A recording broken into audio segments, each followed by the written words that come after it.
Mariah May is WWE. So today it was confirmed, well, I guess it was confirmed, but not fully confirmed, that Mariah May, the former AEW Women's Champion, is now joining WWE because apparently Mariah May has been removed from the AEW Roster Page. You know what's funny? I remember checking their website like maybe about a month ago. Maybe I should go back and check there again. But I still remember seeing Saraya. I still remember seeing Saraya on their roster page, despite the fact that she was gone for despite the fact that she's been gone for a while now. I just think that's kind of funny that they removed Mariah May, but yet Saraya, for some bizarre reason, is still on their roster page. Maybe they've taken her off by now, but, I just remember seeing Saraya still being on their roster page, despite the fact that we've already known that she was gone from the company. But Mariah May is now a part of WWE. Well, not officially, but she's been taken off of the AEW roster page, so it pretty much means she's probably most likely going to be going to WWE.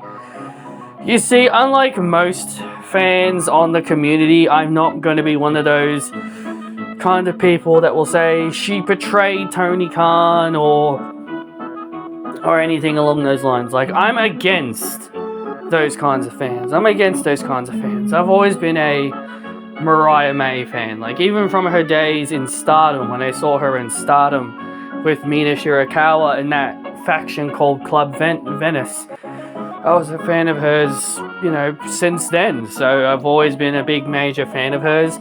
And, she deserves this opportunity to be a part of WWE. And, we'll see how she goes.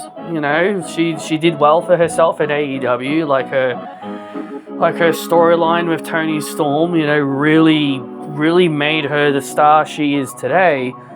And it kind of makes me wonder that would have WWE had any interest in her if the whole storyline she had with Toni Storm didn't do well. But because it was easily one of the best women's feuds that AEW had going, it's very, very interesting. It's very, very interesting about that. But anyway, but it's not that big of a deal. I mean, yeah, it is a big loss for AEW because Mariah May was someone that Tony Khan built up. Like, she had a great run as champion. 175 days. She had a really good run as champion. And her storyline with Toni Storm was fantastic. I thought her storyline with Toni was fantastic, and her final match was that match at Dynasty, not Dynasty. I think it was called Revolution. I think the paper was called Revolution. It was called the Hollywood's final chapter or something along those lines. It was one of those. But regardless, it was easily one of the best women's pay-per-view matches in AEW's history in quite some time. So Mariah definitely made a name for herself, and I think it was definitely one of the best ways to, especially if she was leaving, I think that was the best way to cap off her career. Finish it with Toni Storm killing Mariah May in AEW, and then she goes off to another company. So obviously, there's obviously a lot of good things about this, because NXT is probably most likely going to be Mariah May's destination, because NXT just lost Roxanne Perez, Julia, and now just Stephanie Vaquer just today. Because Stephanie Vaquer lost the NXT Women's title to JC Jane, which that was a big, major, shocking surprise in my book. So there's that. I could make a video on that if you guys want to hear me give my thoughts on JC Jane becoming NXT Women's Champion and what that could do for her career, but I think she's probably just going to be a transitional champion. But good for her, though. So I think NXT will most likely be Mariah's destination, and I think they'll probably have Mariah beat JC for the title. unless they have Mariah beat Sol Ruka for the North American belt. I kind of want that to be Zarya, if I'm being honest, where Zarya turns on Sol and then Zarya wins the title from her. But I don't know. But anyway. But yeah, Mariah in WWE is going to be interesting. Like, I definitely think she'll be in NXT, because I think if you just shove her on the main roster, she's going to get lost in the shuffle pretty quickly. And this is becoming the biggest problem with WWE's women's division right now. Like, here's the thing. You'll hear a lot of people say, oh, but WWE has like the best women's division right now. Yes. They may have one of the best women's divisions, but look at the names they have. Like, they've got so many people. They have so many top names. They have so many big, major players. Like, where are the jobbers? Like, who are going to be the WWE jobbers? That's the biggest problem right now, because they've got so many major players, so many big stars, major players. It just makes you wonder to yourself, hey, who's going to be the jobbers? Like, where are all the jobbers? You know, where are going to be all the jobber talents? You know what I mean? That's why WWE releasing all those talents was a bad thing, because they could have just easily had some people to be some jobber talents. Because I've definitely noticed some people have been saying this, and I actually agree to an extent, that WWE needs people to take losses. They need some jobbers. You know what I mean? They need some jobbers. Like Ivy Nile, Maxine Dupree. Like, you got Ivy Nile, I guess you've got Maxine Dupree that could do that. But again, like, you got those two. SmackDown, I guess you've got Michin, B-Fab. Like, other than that, like, that's like about 4 potential women who you have as glorified jobbers, who you could use as glorified jobbers to help elevate other people. But what about NXT? Who do you have on that side of things? So again, it just makes me wonder, like, they're just signing all these big major names, and then they will release all the quote-unquote useless talent.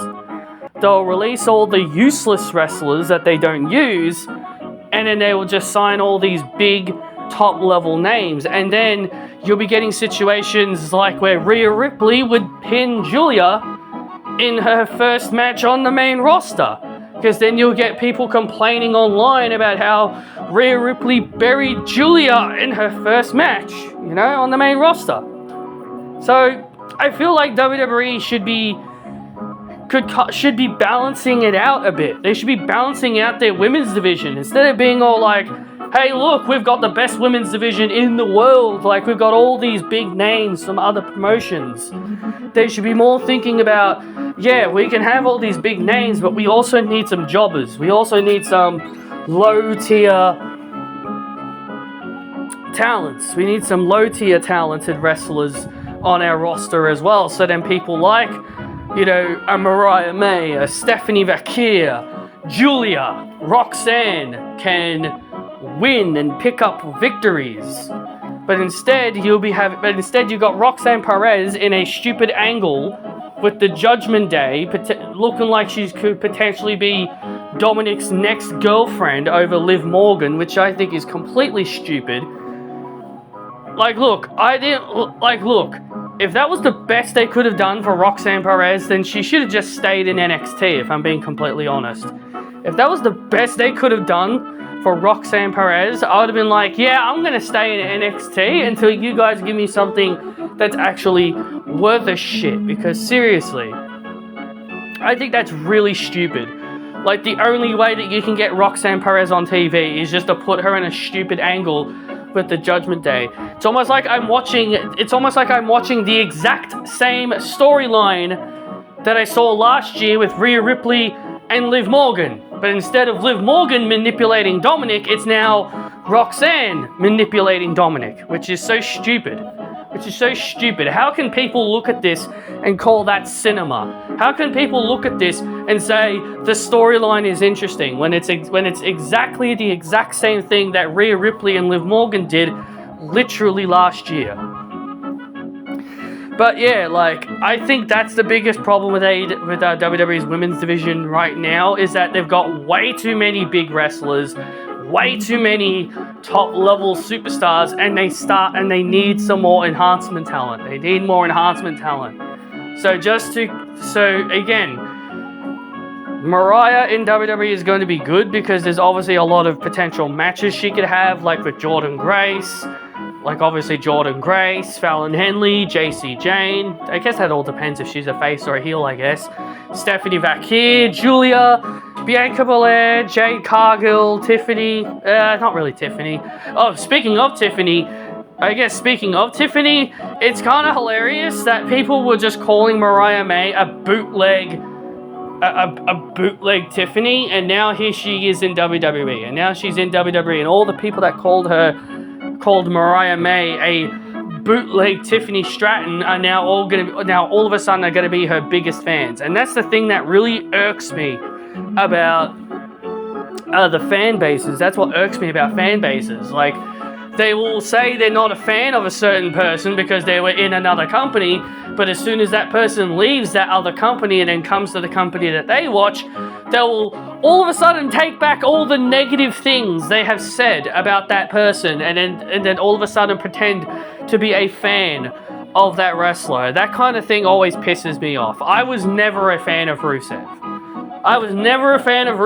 I didn't care that he got released by WWE, didn't care that he was in AEW, and I don't even care that he's back in WWE. Now, that is how I truly feel about somebody.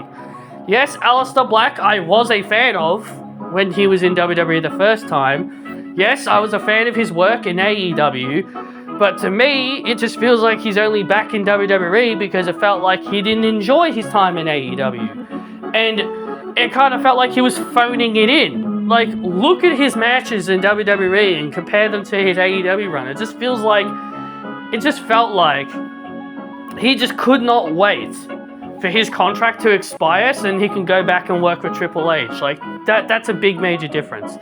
Not saying that has affected how I feel about the guy, but you can just clearly tell he was holding back Buddy Matthews, I should say, and Brody King, and I can't say he was holding back Julia Hart because she was a champion. I'm not going to say Julia Hart because she was a champion, so you can't really say he was holding her back. It would have been the only way he would have held her back if she wasn't a champion, which she was. So yeah, there's that as well.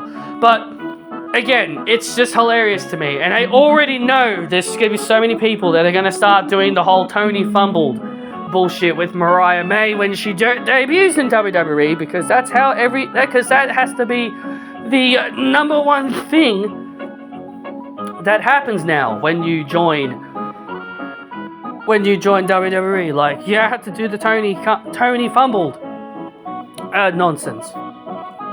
But I don't think Tony Khan fumbled Mariah. I don't think he did at all. She had a great career in AEW. And she's going to do great stuff in WWE, I think. So, yeah, those are my thoughts on Mariah May joining up with WWE. And when do I think she will debut? Well, I think it's kind of obvious. They're going to probably save her for, like, Evolution. They're probably going to save her for that Women's Evolution pay-per-view that they've got coming up in July. So I think that's probably where she's most likely going to be making her debut.